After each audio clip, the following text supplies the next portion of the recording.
जो रूस और यूक्रेन के बीच में लड़ाई चल रही थी उसको भी नरेंद्र मोदी जी ने रोक दिया था। इजराइल और गाजा के बीच में जो लड़ाई चल रही थी उसको भी नरेंद्र मोदी जी ने रोक दिया था। ऑब्जेक्टिव लोगों को, ऑनेस्ट लोगों को आप ये काम दोगे, पेपर लीक नहीं होगा। नरेंद्र मोदी जी की जो इमेज थी उसको फाड़ दिया। देश में पेपर लीक की समस्या को लेकर जमकर बवाल हो रहा है। इस मुद्दे पर विपक्ष लगातार सरकार को घेर रहा है। इसी क्रम में कांग्रेस के पूर्व अध्यक्ष और रायबरेली से सांसद राहुल गांधी ने प्रधानमंत्री नरेंद्र मोदी को निशाने पर लेते हुए कहा कि वो कहते हैं कि रूस और यूक्रेन की लड़ाई रुकवा दी, लेकिन देश में पेपर लीक की समस्या नहीं रोक पा रहे। कहा जा रहा था कि नरेंद्र मोदी जी ने यूक्रेन की लड़ाई रोक दी थी, मतलब एक ऑर्डर देके जो रूस और यूक्रेन के बीच में लड़ाई चल रही थी उसको रोक दिया था, ब्रेक लगा दी थी। इजराइल और गाजा के बीच में जो लड़ाई चल रही थी उसको भी नरेंद्र मोदी जी ने रोक दिया था।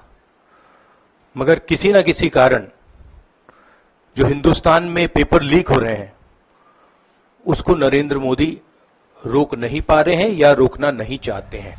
दरअसल गुरुवार को राहुल गांधी ने एक प्रेस कॉन्फ्रेंस की जिसमें उन्होंने कहा पेपर लीक का एक ही कारण है और वो ये कि बीजेपी ने संस्थानों पर कब्जा कर रखा है।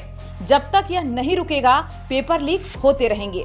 नीट पेपर और यूजीसी के नेट पेपर लीक हुए हैं। कहते हैं कि यूक्रेन और रूस की लड़ाई मोदी जी ने रोक दी थी और इजराइल और गाजा की लड़ाई भी बोलते हैं कि मोदी जी ने रोक दी थी, लेकिन वह देश में पेपर लीक की समस्या को रोक नहीं पा रहे हैं।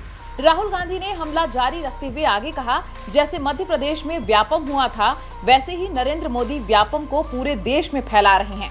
पेपर लीक इसलिए होता है क्योंकि शिक्षा व्यवस्था पर बीजेपी के लोगों ने कब्जा किया हुआ है। ये एक राष्ट्र विरोधी कार्रवाई है। एक पेपर रद्द हुआ है, दूसरे का कुछ पता नहीं। इसके लिए जिम्मेदार लोगों पर कार्रवाई करनी चाहिए। जो नियम एक पेपर में लागू हुआ वही नियम दूसरे पेपर में भी लागू करना चाहिए। हम संसद में इस मुद्दे को उठाएंगे। अब लोग चुप नहीं रहने वाले। सरकार पंगु है, एक पैर पर टिकी है। प्रधानमंत्री का पूरा ध्यान स्पीकर चुनाव पर है। वो मनोवैज्ञानिक रूप से टूट गए हैं। इस तरह की सरकार चलाना उन्हें नहीं आता।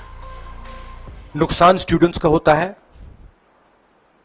जो हिंदुस्तान के स्टूडेंट्स हैं, मैं जानता हूं कि आप इन एग्जाम्स के लिए महीनों सालों काम करते हो। ये आपका फ्यूचर है और आपके फ्यूचर से खिलवाड़ किया जा रहा है।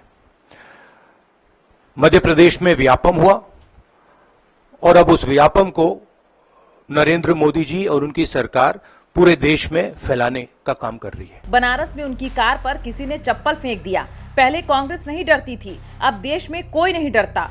56 इंच की छाती 30-32 हो गई है। पीएम मोदी के काम करने का तरीका डराने धमकाने वाला है, लेकिन अब कोई नहीं डरता। इनकी पार्टी में आरएसएस में दिक्कत है।